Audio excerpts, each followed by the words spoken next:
This is the Leitmotif and Movement Podcast, a father and son's journey into the vast worlds of music. I'm your host, Mike Ficklin, and joining me on this epic musical journey is my son, Michael Ficklin. This show is dedicated to the discussion of music and introducing Michael to music from the past and present. We discuss music mainly from the genres of rock, hard rock, and heavy metal. We also, from time to time, dive into film and video game scores, and we sprinkle in some surprises along the way. Michael, what have you been listening to this week? So, I listened to a couple of the Coheed records. To be Pacific, give me 1 second. It's their second record and third record. So you listened to In Keeping Secrets of Silent Earth 3 and the first Good Apollo record. Yes. And your verdict on those? I loved it. Also, I listened to the assignments, of course. One thing about me listening to those Coheed records, it just made me want to pick up my guitar again. Oh, yeah? Any particular favorite songs or songs that made you want to pick up the guitar? And Keeping Secrets. Yeah, dude. That song absolutely rocks. When I decided to pick up a guitar again, that was actually the first song I decided I wanted to listen. Not so much from the standpoint of trying to learn the lead parts, but more the rhythm parts. It's a lot of song and it's a lot of guitar, but it's so worth it when you start getting those parts down. Yeah, when I was trying to pick up the guitar again, you had me start on that song a couple of months ago. Yeah, we probably should get back to that. Yes, we should. Any particular favorite songs off of Good Apollo? Even though How Dark Welcome Home is, that's probably my favorite. Oh, yeah. Yeah. The lyrics to that song are way dark. The story is way dark. But that song kicks so much ass. Anything else you've been listening to? No. All right. Well, for me, I have been listening to a whole bunch of stuff here. So I'll kind of give the Cliff Notes version on all of this stuff. I finished up my journey with Atlantis Chronicles. I listened to Nira Alive, and Hybris, and just like with their earlier stuff, I walked away thoroughly impressed. Their guitar work is amazing. I was consistently blown away in my journey with them about how consistently good the guitar work is, how complex their music writing is. Outstanding stuff. I also listened to a record from a band called Aviations titled A Declaration of Sound. This was my first time listening to a record from this Boston, Massachusetts progressive metal band. I really dug what I heard. This was the band's first full release. It kind of reminds me a bit of Periphery. Outstanding musicianship abound. My personal favorite track from the record is titled Intense. It features a very cool jazzy breakdown. I'm very much looking forward to hearing more from these guys. I think you would like this record, Michael. I may have to give them a shot. You definitely need to, and then you need to report back. I'm curious what you think. Okay. I also listened to My Chemical Romance's 3 Cheers for Sweet Revenge Deluxe Edition. This is a 20th anniversary version of the band's breakthrough second album. Not only does it feature remixed tracks, but also features 4 live tracks. The new mix gives the album a lot more punch than the original had. Gerard Way's vocals have been cleaned up. The drums sound so much better on this re-release. I feel like this is the superior mix of the album, which is high praise from me, as I feel like most remix albums just don't tend to get it right. If it's been a while since you listened to this record, it's well worth giving this a shot. I thoroughly enjoyed my revisit. Songs like Helena, The Ghost of You, Thank You for the Venom, and others greatly benefit from the new mix. The 4 live songs are just okay. I don't feel like they do any justice to Gerard's vocals. They sound very rough. On the whole, though, the remix of the album is absolutely worth the listen. Yeah, I need to listen to that. Yeah, the rest of the way through, It's a really good record. It's a fun record. I also listened to the Deer Hunters' new EP titled North American. This release came as a complete surprise, but a welcome one. This is a really fun listen. Musically, I hear a classic rock influence out of this. The opening track, Magic Beans, has this digitized speaking at the beginning, along with some very 80s sounding keyboard synth work. The highlights of the EP for me are Slammin' Salmon and Classic Rock. Slammin' Salmon in particular features a killer jazz closing that is so satisfying. I did see on Reddit that frontman Casey Crescenzo has stated that the sound of this EP is in no way indicative of the future sound of the band. Even if it was a sign of things to come, this is one hell of an evolution. I also listened to the new record from Catatonia titled Nightmares as Extensions of the Waking State. The Swedish prog metalers are back with their 13th album, and as can be expected, this is a collection of really moody and melancholic songs that continue to follow in the same vein of previous works going back to 2009's Night is the New Day. However, we do have 2 new guitarists in the band, Nico Elgstrand, ex-Entombed AD, and Sebastian Svaland from Letters from the Colony, ex-In Mourning.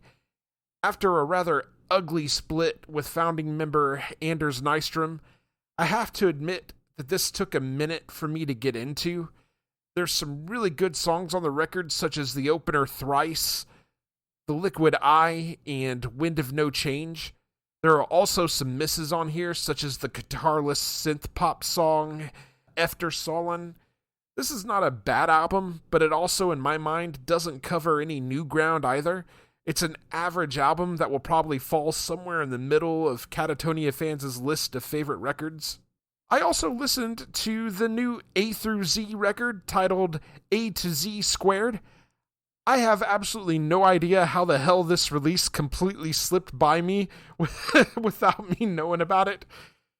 This is the second album from the group, named after vocalist Ray Alder from Fates Warning and drummer Mark Zonder, formerly of Fates Warning. The album opens up with a blistering opening track titled Fire Away that features a killer guitar solo. In fact, the entire album is chock full of outstanding guitar work. Zonder's drumming is a huge highlight on this as well, showing off the chops that made him such a hugely influential drummer among the prog crowd. A through Z is an all-star group done right. This album is fantastic, and it gets my recommendation of the week. I also checked out the new record from Alkarust titled Waving at the Sky. This is the second release from the Oslo, Norway prog rock outfit. Much like the first record, this is a concept album, and it picks up where their first album, The Approbation, left off. It continues the story of the bleak soul in the cabin. This was an amazing listen. It kind of feels to me like a combination of Opeth and Haken in all the right ways. And what do you know? Haken vocalist Ross Jennings does a guest spot on the track The Malevolent. There's a lot of depth and complexity to their songwriting. This album takes you on a musical journey that leaves you wanting more. And last, I checked out the new record from Fallujah titled Xenotaph. This is the 6th album from the technical progressive death metal band from California. Fallujah continues to hone its sound on this release. Face-melting guitar work, absolutely thundering drums, blood-curdling screams, and mellow, jazzy sections, complete with clean vocals, all come together to form a complex and beautiful record. Some personal favorites of mine are The Crystalline Veil and the incredible Step Through the Portal and Breathe. This album also received a recommendation of the week honor from me. Another one? Yes, sir. 2 in this week. Michael, do you have anything else before we move on? Nope. All right. So we will move on to our next segment. This is the Art of Discovery, wherein we take a listen to some unsigned bands or bands that we don't feel like are getting enough love. We've got a phenomenal selection of songs for you for this episode.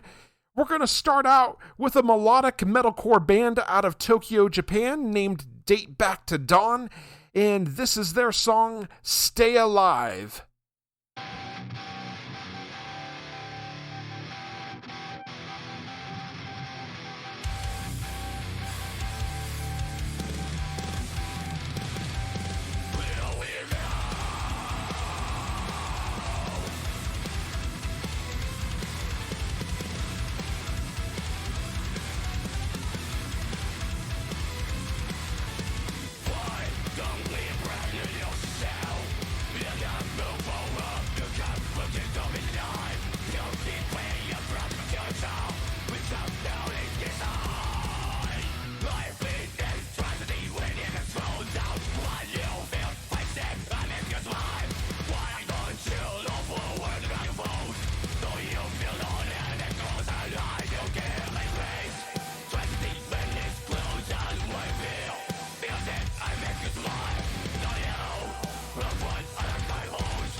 And once again, that was Date Back to Dawn with their track Stay Alive. It comes from their album Reminiscence, and you can purchase their music from the Sleazy Rider Records website at sleazyrider.com. Michael, what did you think about that? It was amazing. Right? I think that's going to get my recommendation. That's amazing. If you like this, you really should listen to the rest of the record. It's phenomenal. It had me headbanging. Yes, sir. Good Not job. bad for our first featured Japanese band, right? Yes. Even better. Yes, sir. All right. Our next track comes from a post-hardcore grunge band out of Long Island, New York. This is Half Earth with their song On a Hiding to Nothing.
And once again, that was Half Earth with their song On a Hiding to Nothing.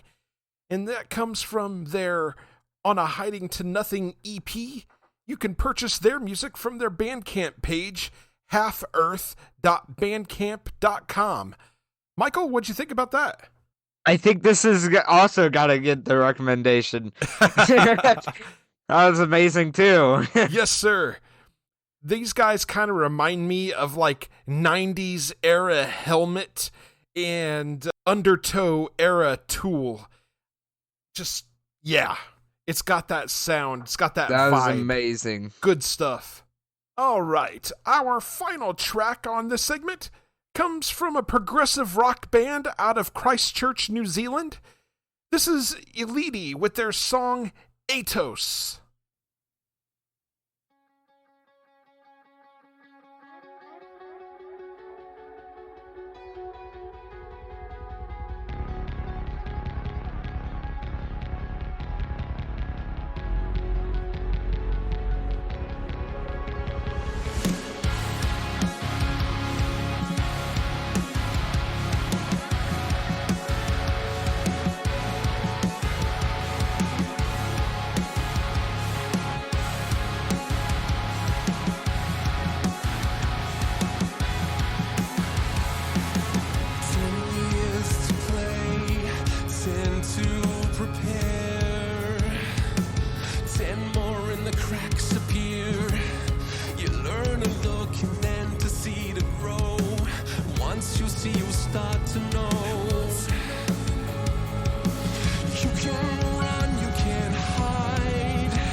And once again, that was Elite with their song Atos.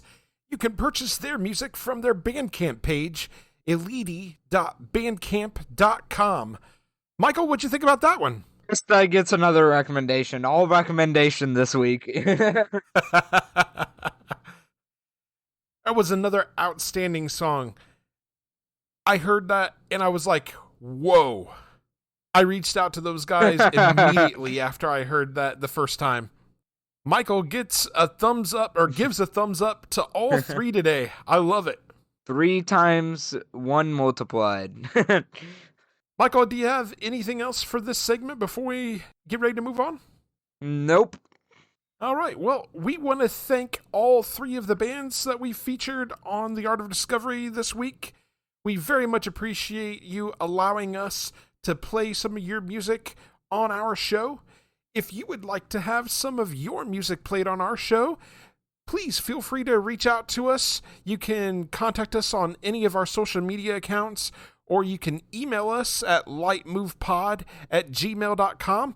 If we like what we hear, we'll get back with you and try to work out some arrangements for us to feature some music on the show. All right, Michael, now we're going to move into our main topic. This is breaking down Skid Row's 1989 debut release, Skid Row. A little bit of back... What's that? I said subtitle. A little bit of background on this. This record was released on January 24th, 1989 by Atlantic Records. The album was recorded in Lake Geneva, Wisconsin with producer Michael Wagoner and received mixed reviews upon its release. The album peaked at number 6 on the Billboard 200 and was certified 5 times platinum by the Recording Industry Association of America in 1995 for shipping 5 million copies in the United States. The album's commercial and critical success made Skid Row a regular feature in rock magazines and brought the group nationwide popularity. In 2022, Loudwire placed the album at number 4 on their list of the top 30 hair metal albums, saying Skid Row were decidedly more edgy than other hair metal bands of the decade, focusing more on razor-sharp riffs than razor-slashed stage wear. The lineup for Skid Row on this record is Sebastian Bach on lead vocals, Dave Sabo and Scotty Hill on guitar and backing vocals, Rachel Bolin on bass and backing vocals, and Rob Affuso on drums and percussion. All right. With a little bit of background out of the way, we'll get into our track-by-track analysis. The record opens up with track number 1. This is Big Guns. Michael, what do you have on this? I like the vocals and the guitar work on this song, and there are some high notes hitting on this song. For me, big guitars, a solid bass line, thundering drums, the sounds of Sebastian Bach's huge vocals. We get a great introduction to Skid Row on this one. I really enjoy the guitar work from Sabo and Hill. There's a really good guitar solo around the midway point. Like many of the songs from this era of music, this song lyrically deals with a man crushing on an attractive woman. There's definitely some not-so-subtle innuendo. It's a great way to open the album. Michael, out of curiosity, did you happen to catch what this song seemed to be about? You don't have to actually go into detail. I'm just curious if you caught it. No, I didn't really catch it until you told me earlier. What'd you think of the guitar work on this? It was amazing. Right? Sabo and Hill are all kinds of kicking ass on this. Out of curiosity, what did you think of Sebastian's vocals the first time you heard him? I said they're amazing. I know you said that you hit some highs on here, but you didn't really say anything else. I did. I swear I did. Nope, all I got was there's amazing highs on this, and that's all I caught. I am the most unoriginal person on God's green earth. His vocals are just amazing.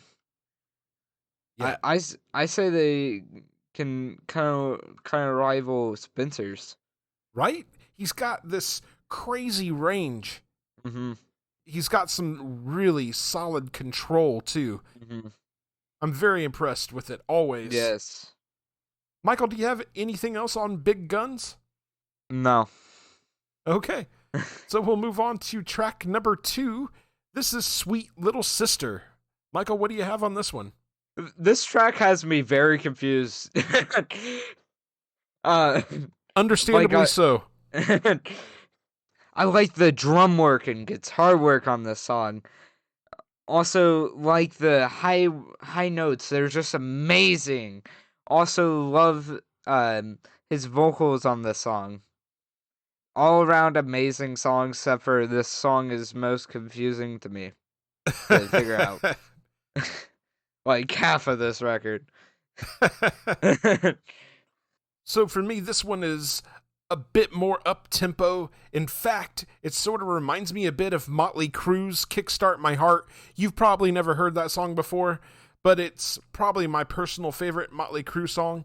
Bach delivers the vocals in the verses really quickly. It's pretty impressive that he doesn't get tongue-tied.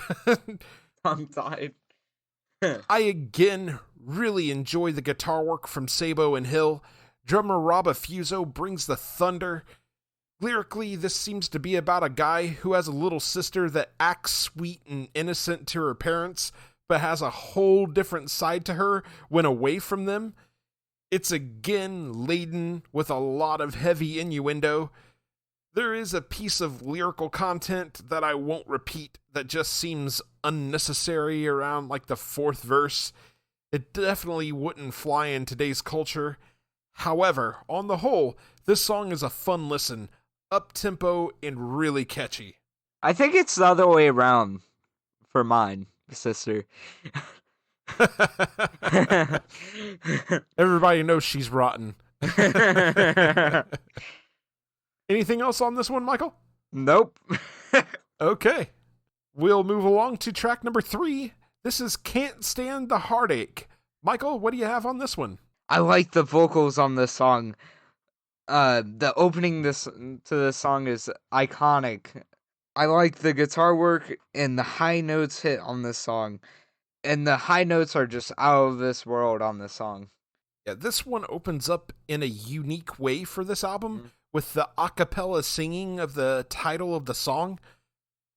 Bach's vocals are so good on this. He gets to show different parts of his range. He's got such a natural gift for singing. Lyrically, this song seems to be about getting strung along, getting left on the hook and pulled along by the person you're infatuated with. They're not really committing to you. They want your time and attention, but they don't want to devote themselves to you. If you've ever been there before, you know exactly how this feels. Musically, it's kind of a bluesy hard rocker. There's a killer guitar solo towards the final minute of the song. It's a pretty good tune. Michael, what else do you have on Can't Stand the Heartache? Just certified classic, in my opinion. Like this one a lot, huh? Yes. Awesome. I think this is either my favorite or one of my favorites on this album. Wow. I'm kind of surprised. We'll get to that here in a bit. Why? Well, because there's a lot of really good songs still to come on this record, so I'm surprised that this one comes as your favorite. I like this song. Fair enough. All right, so we'll move on to track number 4. This is Piece of Me. Michael, what do you have on this one? I like the funky opening to this song. Also, I like the vocals and guitar work on this song, and the drum work are just amazing. Yeah, that opening you were referencing there is just this killer bass line from Rachel Bolan. It's just, yeah, it's funky. And all of that comes in before the rest of the band joins in. Yeah. The bass line really carries this one. Lyrically, this one is laden with sexual innuendo. A man is out looking for his next hookup. My favorite part of this song is definitely that bass line. For me, it's kind of a grungy dud of a song, though. They can't all be winners, right? Michael, what else do you have on Piece of Me? I do not have anything else. Okay, so we will move on to track number 5. This is 18 in Life. Michael, what do you have on this? With a little quick fun fact, this is one of their most popular songs. You were absolutely right about that. I like the vocals on the song. Also, I like the different kind of opening to the song. It's kind of way different. Kind of Also, mellow. yeah. I also like the drums and guitar work on the song. They're just playing out amazing. Yes. Completely agree. This was released as the second single from this record and was the band's biggest hit. It reached number 4 on the US Billboard Hot 100 and number 11 on the Billboard Album Rock Track charts. Musically, it's a power ballad, and it's so easy to see why it was so popular. Bach's vocal melodies are hooky. I find myself singing along every time I hear this. I love lines like, he walked the streets a soldier and he fought the world alone, or you can't think of dying when the bottle's your best friend. Lyrically, the song is about a young man named Ricky who struggles to get by and winds up doing something really bad. The guitar work on this song is fantastic. There's a great bluesy guitar solo around the midway point. Bolan's bass line on this song is so good. Bach gets to show off his vocal power on this. Absolutely outstanding song. Certified classic. Agreed. Out of curiosity, Michael, I know you like to take a look at the rankings on Spotify. How does Spotify have this song? Honestly, I did not look. I can look now. Okay. Number 1 is 18 in Life at 340 million listens. I figured as much. Then next, I Remember You. So let's not don't give the number yet. We'll get to that when we get to the song, okay?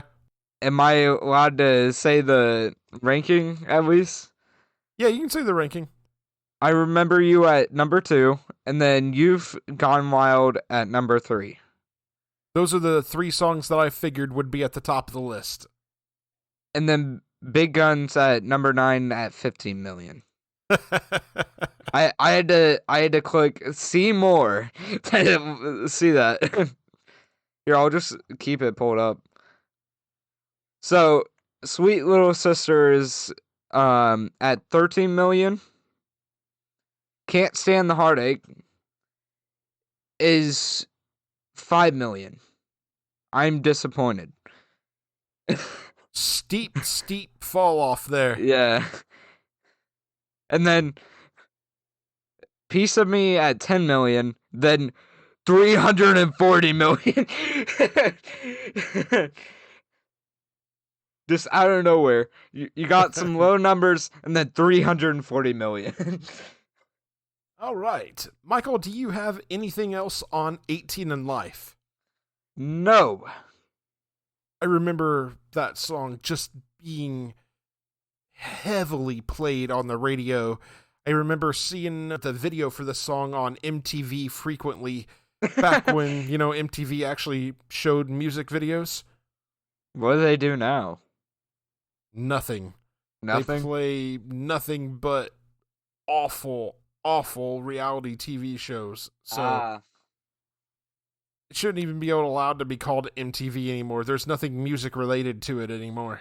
All right, I'll get off my soapbox now. Moving on. We get to track number 6. This is Rattlesnake Shake. Michael, what do you got on this one? I gotta be honest, this is really forgettable. I couldn't agree more. Honestly, I was about to just write down forgettable. And that was it. Like I said previously, they can't all be winners, right? Yeah, I completely agree with you. Lyrically, this song seems to be about streetwalkers. Again, heavy with the innuendo. I really dislike the cringy lyrics. Bolan's bass work is, in my opinion, the best part of the song. The main guitar riff is okay, but nothing that is too memorable. Moving on.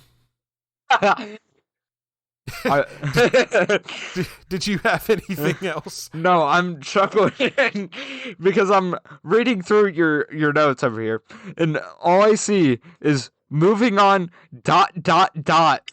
Yeah. Not even asking me nothing. You're just like moving on. I do not care. This song it's just not good. I think we got an inside situation. This might be worse than Inside. Inside was done intentionally as kind of a jokey song. This song is just cringe. Pure cringe. It's cringe even for the 80s, which is saying something. All right, so we'll move on to track number 7. This is Youth Gone Wild. Michael, what do you have on this one? All right, so since I didn't give the number of listens earlier, the number of listens on You've Gone Wild, which is the third place song on Spotify on listens, is 137 million. Boy, that's a big difference even between 18 and Life and that. That's like less than half. Yeah. Crazy. I find it funny, once you get off this, like, top 3, from 137 million, the next song in 4th place is at 63 million, and then at 5th place is 38 million. Yeah, it starts diving off real hard. The number 4 and number 5 songs are In a Darkened Room and Monkey Business. Yeah, neither of which are from this record. Yeah. All right, what you got on Youth Gone Wild? I like the opening and the drum work on this song, and the guitar work, and the vocals are awesome too.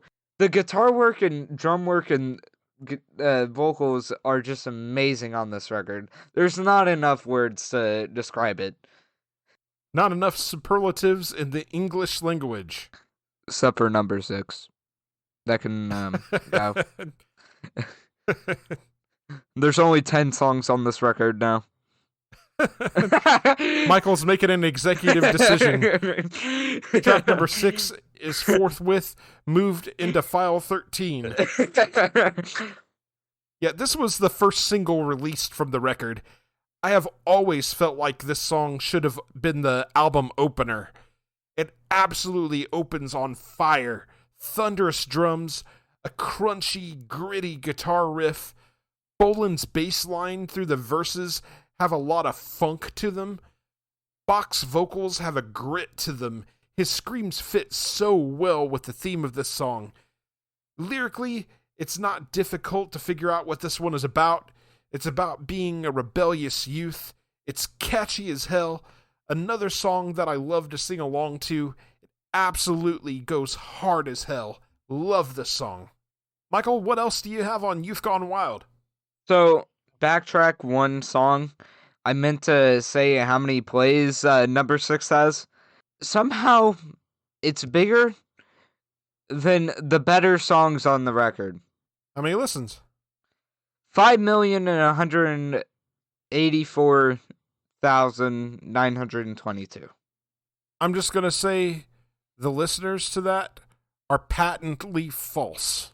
That is incorrect data. It's got to be bots. That song is so bad. I can't fathom. I just can't fathom. At least Can't Stand the Heartache because it has a bit more at 5,648,000. Anything else?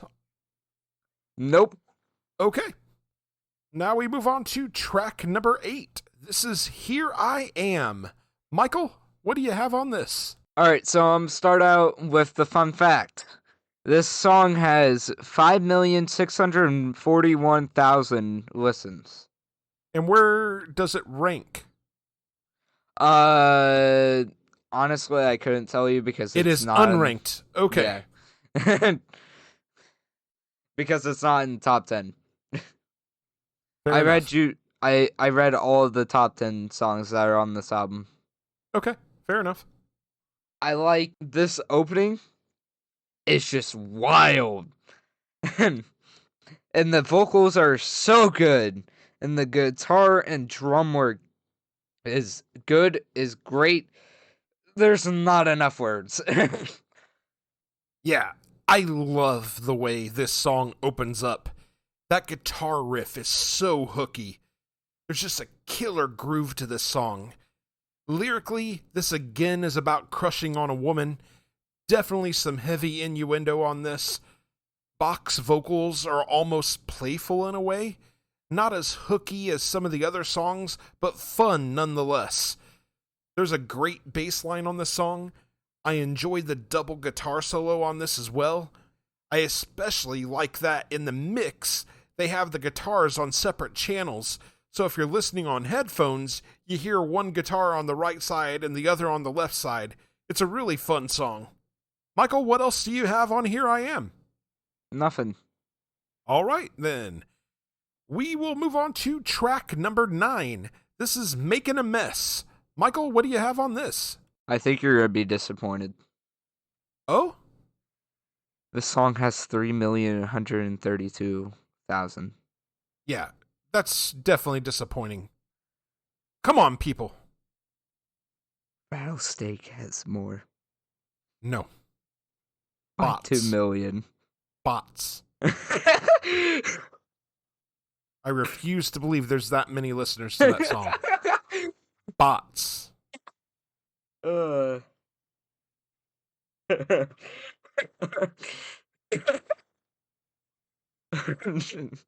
had to. I had to break the news to you. Way better song than Rattlesnake. By far. The opening on this song is just awesome. And I like the vocals and drum work and guitar work. There's just blah. There you go. That's it? It's just amazing. Blah, blah, blah, blah, blah? Yeah. Yeah, this one feels like there's a bit of punk influence to it. It's an up-tempo song, and it kicks ass. There's a fantastic guitar solo around the final third of the song. I have to give a big shout out to Rachel and Rob because they are killing it on the rhythm section.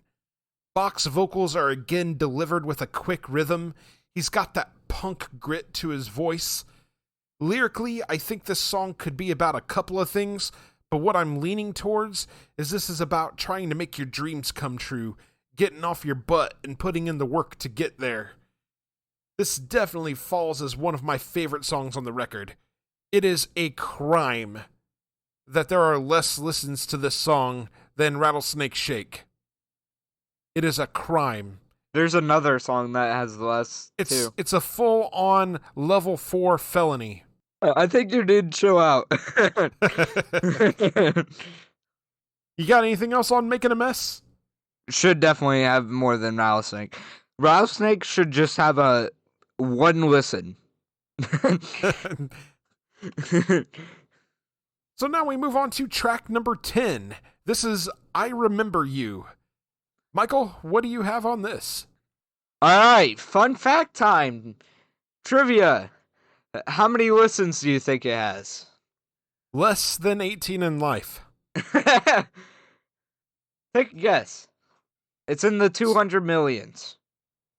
Okay, so I would say around 250. Close. 230 million. Okay, that's respectable. And it's the second ranked song? Yes. Okay, makes sense. What you got on this? The opening to the song with the acoustic is just amazing. and how the acoustic is implemented. Plus the drum and guitar like sprouts every few, every 10 or seconds or something. I find that really cool how they did that. This song's just amazing. This is either my favorite or second favorite song on the record. Yeah, man. This is the third single released from the record, and what a single it is. The second power ballad on the record. It is my personal favorite. Why? Because we get treated to a phenomenal vocal performance from Sebastian Bach. Man, he is absolutely on fire on this song. He shows off his powerhouse vocal range. The song also features some of his best vocal hooks. How can you not sing along to that chorus? Remember yesterday, walking hand in hand. Love letters in the sand, I remember you. Through the sleepless nights, through every endless day, I'd want to hear you say, I remember you. How can you not sing along to that? Those lines are fantastic. Hey, you're something like me, pulling out the lyrics. I love the clean acoustic guitar work. In fact, the guitar work on this song is great all around. I Remember You reached number 6 on the US Billboard Hot 100 and number 23 on the album Rock Tracks in 1990. This was the band's last top 10 hit. Wow. That has to be. They must have It's a had crime, right? Yes.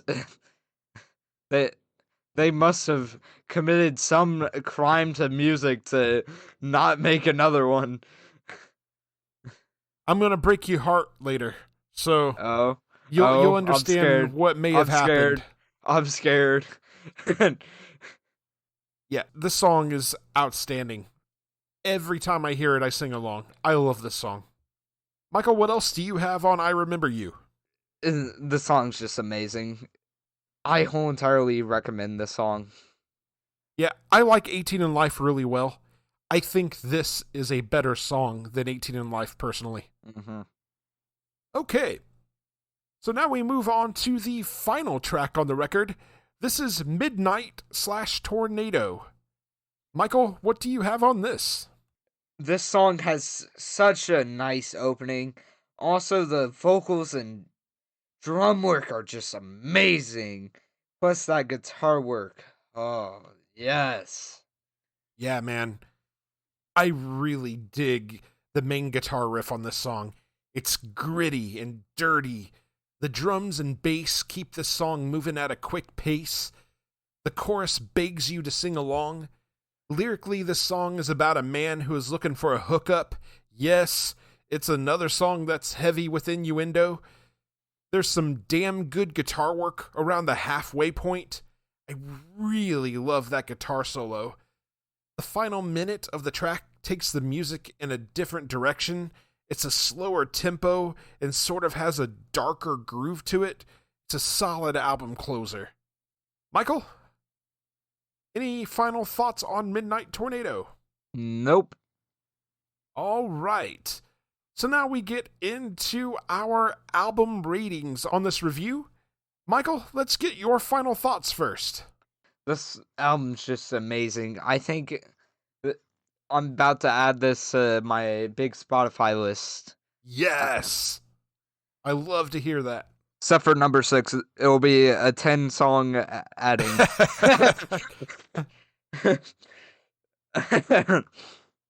I will personally go into Spotify, add each one song, leave out song number 6. Michael's going for the full petty way to handle that.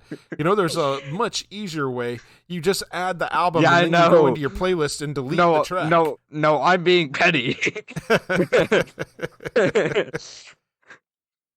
Other than Rattlesnake, this album's just amazing. I think I'm going to have to give this a 5 out of 5. And Michael gives it a 5 out of 5. I love it. So what will be the thing that breaks my heart? All right, so getting into my final thoughts on this, it had been a really long time since I had listened to this album in its entirety. Listening to it again for the show was kind of like visiting an old friend. I love it when music makes me feel this way. There are things about the lyrics on some of these songs that make me cringe here and there. However, I try to keep things in perspective. The 80s hard rock and heavy metal scene was full of sexual innuendo. Obviously, that is no longer the state of the scene, but it does help to add this bit of context when listening to this album. With that said, the musicianship on this record is top-notch. Guitarists Dave Sabo and Scotty Hill absolutely shred on several of these songs. Rachel Bolan's bass work is really fantastic. At times, it even carries the songs. Rob Affuso's drums are solid throughout. At times, they are absolutely thunderous. Sebastian Bach is just a powerhouse on this album, effortlessly able to transition between cleans, gritty vocals, and ear-piercing screams. He's extremely charismatic and has a gift for melody. It's a shame that his ego and drug problems ultimately caused him to get booted from the band. This is, in my opinion, one of the quintessential heavy metal albums of the 80s and a must-listen. It's not without its flaws, but it still stands among the best of the era. Song number 6, Rattlesnake. Did you catch why I said I was going to break your heart? Yes. Bach Bang. did last, I think, 1 or 2 more albums before they ousted him ultimately, but still a shame. My rating on this record, I'm giving it a 4 out of 5. I think I know why. And that takes us to our question for the audience. What is your favorite track on Skid Row and why? The self-titled track. Album. All right, so now we will jump into our next segment. This is Can't Wait, new music coming soon.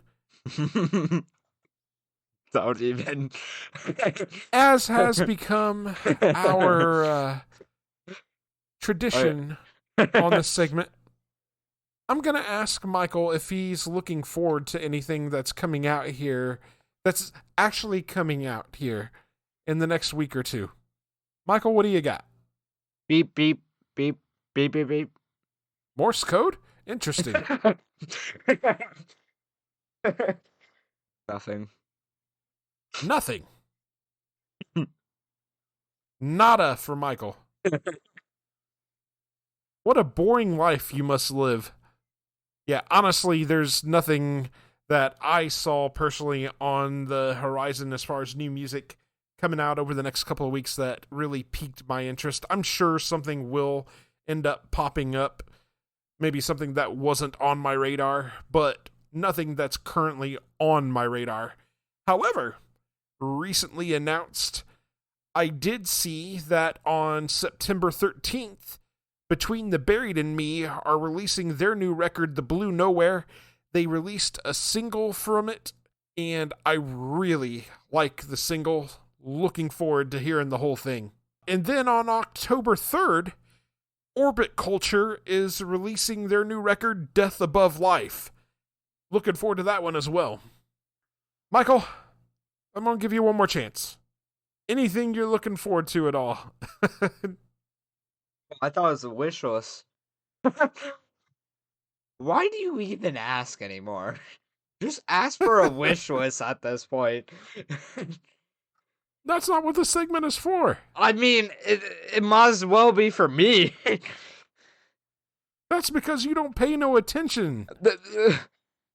My bad, I don't search up a band's name on Spotify. You know the bands that you like. All you gotta do is do some searches, some web searches. It's all at your fingertips, bro.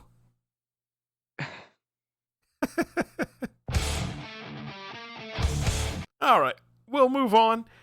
We did not get any listener feedback, so we will move directly into our final segment for the episode. This is Michael's journey discovering a song from the past. And for this episode, we're getting Michael's thoughts on Crowded House's Don't Dream It's Over. We'll start out with a little background on the song. This was recorded for their 1986 self-titled debut studio album. The song was composed and written by New Zealand frontman Neil Finn and released in October 1986 as the fourth single from the album. Don't Dream It's Over became the band's biggest international hit, hitting number 2 on the US Billboard Hot 100 in April 1987. The song reached number 1 in Canada and in Finn's native New Zealand, while in Australia it peaked at number 8. In continental Europe, it reached number 6, in Norway, number 27, in the Netherlands, number 13, in West Germany, and number 25 in the United Kingdom. At the 1986 Countdown Australian Music Awards, the song was nominated for 3 awards, winning Best Video. In May 2001, the Australasian Performing Right Association ranked Don't Dream It's Over second on its list of the top 100 New Zealand songs of all time, and 7th on its list of the top 100 Australian songs of all time. In January 2018, as part of Triple M's Ozist 100, the most Australian songs of all time, Don't Dream It's Over was ranked number 65. And with that background out of the way, Michael, let's hear your thoughts. So, fun fact, this is their most popular song on Spotify, with Oh, no doubt. Yeah, no doubt. 865 million listens. Close to 1 billion. That's outstanding numbers. And then their number 2 goes to Weather With You at 262 million. I just wanted to point out the drop-off. Big drop-off. Yeah. The opening to this song is so chill. I like the drum work, like, in the song. Also, the vocals are great. I like the background vocals too. They're just amazing. Did you like the lyrics to the song? I didn't really catch the lyrics. Like, catch on to the lyrics. Fair enough. It How takes many times did you listen to it? like 5 times or a little bit more. Okay. I mean, I listen to it like normally right after the week of that we're recording the podcast, and then I normally listen to the like main subject of the podcast more than the actual Michael's Journey song. Is that because the Michael's Journey song doesn't get the love it needs from you? No. Honestly, I'm done displaying it to you. Yeah, so for me, I love this song. I know I had heard it many times as a kid, but it didn't really hit home for me until I was a young adult. The song, which has a message of hope despite things going wrong, meant so much to me.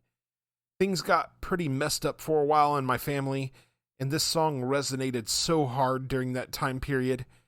When I hear this song now, it makes me smile and turn up the radio. I always find myself singing along. The lyrics in the chorus are so powerful. Hey now, don't dream it's over.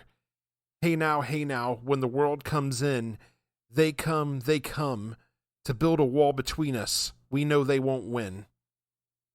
The way that vocalist Neil Finn delivers the lyrics is gorgeous. There's so much emotion and hope in the chorus.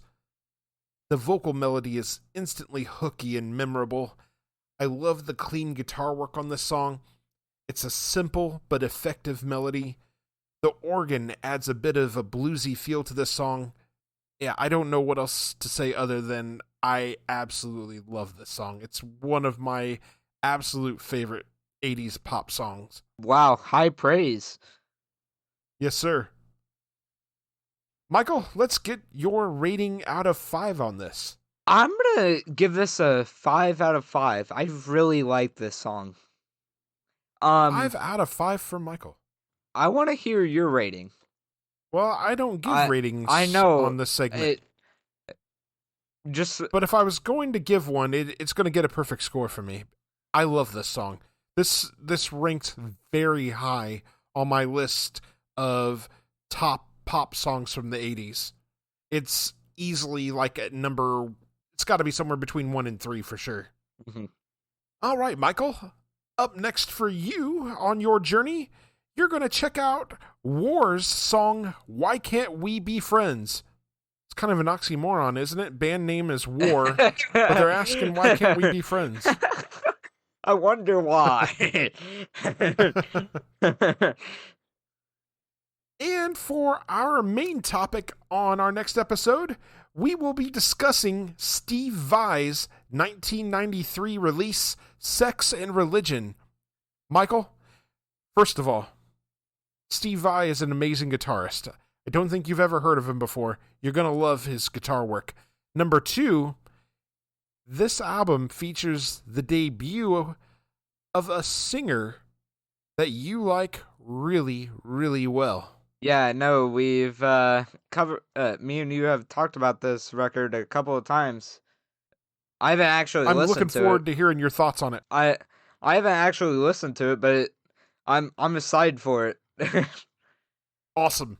Can't wait to get your thoughts. All right. With that said, we want to hear from you. We will read your emails and messages on the show. We have only one request. Keep them clean. There are several ways to contact us. You can email us at lightmovepod@gmail.com.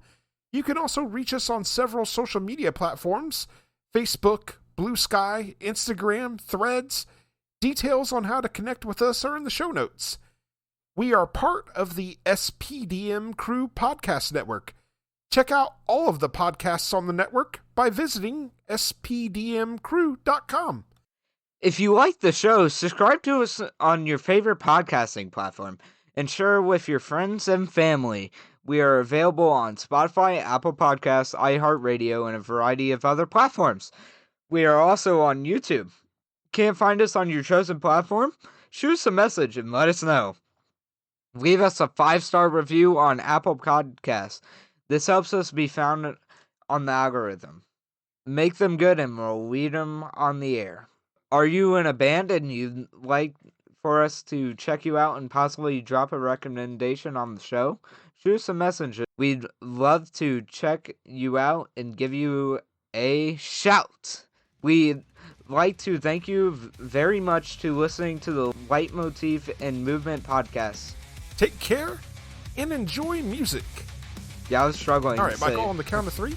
What's that? I said I was struggling to say Leitmotif and Movement. How long have we been doing this show? I never said Leitmotif and Movement podcast. I don't say that every podcast. This is the first time I've said it.